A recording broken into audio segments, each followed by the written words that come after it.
Because we go that way, them dudes don't like us, son. We got to cut through here. You know what I'm Right, saying? Like, right. so Okay. whatever's the best option for us. Right. Okay. So, and you mentioned, the opposition. So you said that when you first met Jay, he was being bullied at school, and you had the inclination to protect him, to utilize your protective nature, and this essentially formed a bond between you and him. And in an interview, I read an interview with Nike from Shirt Kings that you mentioned earlier. He even said Marcy Projects was not an easy place to grow up. So, and like, how were you able to establish yourself in a sea of wolves like that, in a project that's known for not being, safe to grow up in? Because that's a feat in and of itself. You know what I'm saying?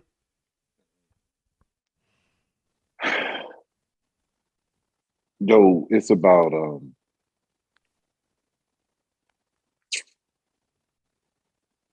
dominant, like the alpha male. All right, this case in point. Like, let's just say in my building in 534, right? We got 4 apartments on each floor. We got 6 floors. We got 24 apartments in a building, right? In each apartment, we may have two two boys in there that's my age, that's 8, 10 years old. Then you got another 2 boys that's 12 and 14. Then you got them got 2 sisters, this, that. So I'm trying to give you a example of what's going on each floor. So when I total up to, it's like 12 boys in there that's 8 years old and another 14 that's 10 years old. And then you got, so now you're dealing with a litter of picking out the weak. You ever see how the dogs have a litter and they start picking out the aggressors, who's going to be what's going to be what, because some going to learn to be aggressive faster. You know what I'm saying? And that's who's in charge of the next people that's up, my brother and them. So it's, it's going to go by that. You know what I mean? So at the end of the day, it just sorts out to be, okay, who's going to be the dominant ones, who's going to be the protectors, and that's how it works down the line with me. And who you watching? The alpha males. I'm watching the big line, the king of the jungle, right? I'm watching them, and I'm watching the teenagers to respect the king of the jungle, right? And I gotta respect the teen. It all falls down in that, and because it's survival, it's a jungle. You know what I'm saying? Like it really is almost, sort of like you picking up the ways of a jungle. Like this is how you're gonna have to adapt. So, and I just come out on that side of the end of, being a lion. So saying that, just to question that, how do you? Because you have people who are in the position to be lions, but they take advantage of it, right? From what it seems like, you didn't really take advantage of the people who were not lions. It was more so being in a protective nature. So how are you able to decide, you know what, I don't want to take advantage of people. I just want to make sure that people can't take advantage of us. Because they say when you have power, absolute power creates, corruption, right? But when you have power, how are you able to keep, focused and not be corrupted in that environment? um, the things you experience in life coming up as a kid, like you just said, like the protection came from me with not being a bully. You get what I'm saying? Like I've I've seen some crazy things when it comes to bullying and teasing people. Like, you know what I mean? I had family members that wasn't right in my family, and I used to watch them get teased, and I never liked that. So right off the gate at a younger age, I really didn't like um, being bullied or bullied. So I had a protection thing with me to begin with, and just using the power of just being fair, being taught that, yo, just be fair. You know what I'm saying? Somebody do something for you, be fair with them.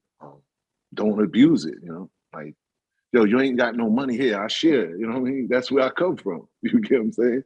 So it just was installed on me just coming up. All right, cool. So can you detail like how life was living in Marcy? So like I was saying earlier, like in Toronto, we do have a bit of projects. We do have some projects, but like let's say for example, you were to take a couple people from out of town or from a different country to Marcy Projects in the times that you grew up? So I guess that was like the late 80s, early 90s, right? What would they experience in Marcy Early, Projects? late 80s.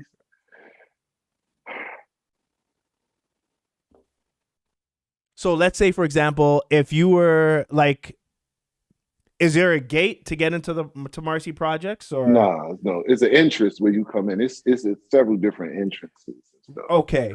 Um, so you can enter in from quite a few different ways. But if you were saying like the time change, it changed so dramatically from the early '80s to in the late '80s. You get what I'm saying?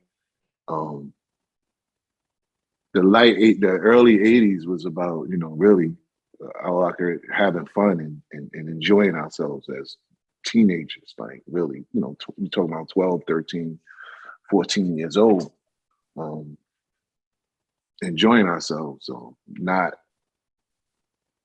it was things going on, but not as much as it was when it became 87, when the crack epidemic came. It was a whole, everything changed. You understand what I'm saying?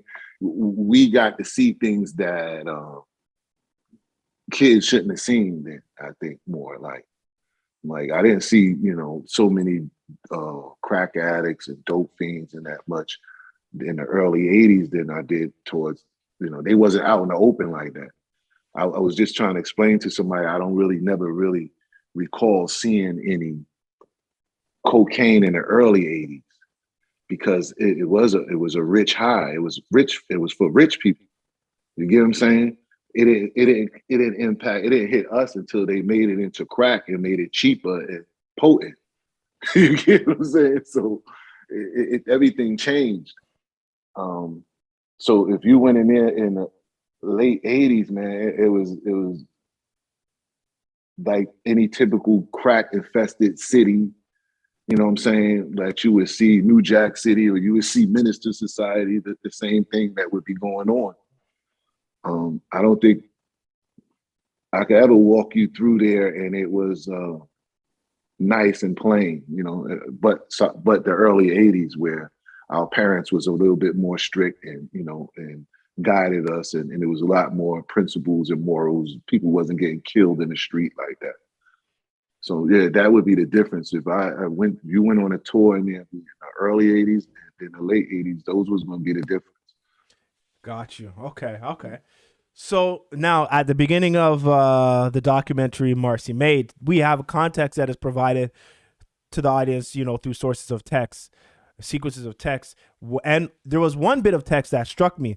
And that text it says, still, before all that, Dehaven and Jay-Z were brothers. I'd like to underline were. And the reason why I want to underline that is because, can you tell me, and I did watch the documentary in its entirety, but why don't you still consider Jay your little brother?